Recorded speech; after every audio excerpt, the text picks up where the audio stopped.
Untuk menjadi pengikut Tuhan Yesus, menjadi orang Kristen, kalau kita mempelajari Alkitab itu sebenarnya mustahil. Untuk menjadi pengikut Kristus itu sangat sukar. Orang yang berani mengambil keputusan mengikut Tuhan itu artinya dia mencemplungkan, artinya dia mengambil keputusan menyulitkan dirinya sendiri, ya. Karena mengikut Tuhan Yesus itu harganya sangat mahal sekali, harus dibayar dengan segenap hidup.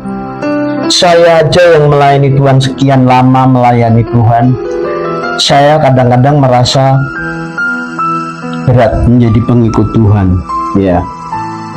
Karena pengikut Tuhan Yesus dari abad pertama sampai sekarang itu nilainya tidak pernah berubah, ya. Harganya tidak pernah berubah.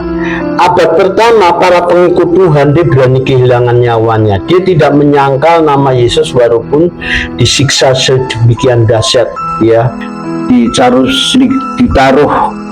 binatang buas yang tidak diberi makan berminggu-minggu, mereka dicapik-capik, mereka tidak menyangkal, ya.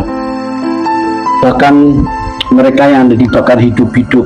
Itu mengerikan abad pertama. Pada zaman kekaisaran Nero dilanjutkan Kaisar Domitianus pada kekaisaran Romawi, ya.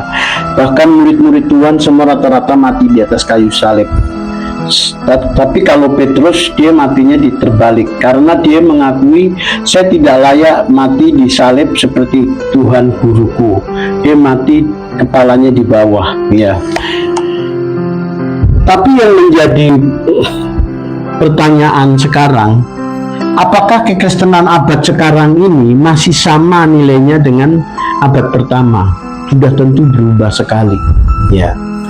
Jadi penyesatan selama berabad-abad, selama bertahun-tahun itu, orang Kristen itu yang percaya bahwa Yesus adalah Tuhan Juru Selamat manusia, mereka yang mengaku pengikut Tuhan, mengambil keputusan beragama Kristen, bahwa di benak mereka hanya percaya Yesus adalah Tuhan sebagai juru selamat pribadi yang telah menebus dosa-dosanya. Dia yakin banget bahwa dia pasti selamat, kalau mati dijamin masuk surga, ya.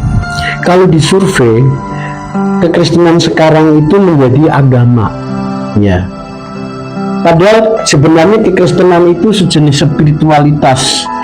Tuhan tidak pernah mengajar agama. Tuhan hanya mengajar, ikutilah jejakku, teladanilah aku.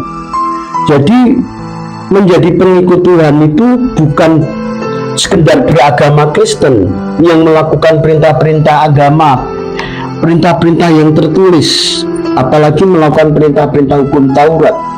Itu di perjanjian lama. Tetapi menjadi pengikut Tuhan Yesus itu orang-orang yang memiliki pikiran perasaan seperti Tuhan, ya. Orang-orang yang sepenanggungan seperti Tuhan. Orang-orang yang dibentuk karakternya dari manusia lama menjadi manusia baru, dari karakter dosa menjadi karakter ilahi. Ini yang berat, saudara, ya. Jadi Tuhan sudah mengingatkan di Lukas 13 ayat 23-24. Dan ada seorang yang berkata kepadanya, Tuhan, sedikit sajakah orang yang diselamatkan? Jawab Yesus kepada orang-orang di situ, berjuanglah untuk masuk melalui pintu yang sesat itu. Sebab aku berkata kepadamu, banyak orang berusaha untuk masuk, tetapi tidak akan dapat. Jadi ini pertanyaan murid-murid Tuhan, hanya sedikit sajakah yang diselamatkan? Jadi Tuhan berjuanglah.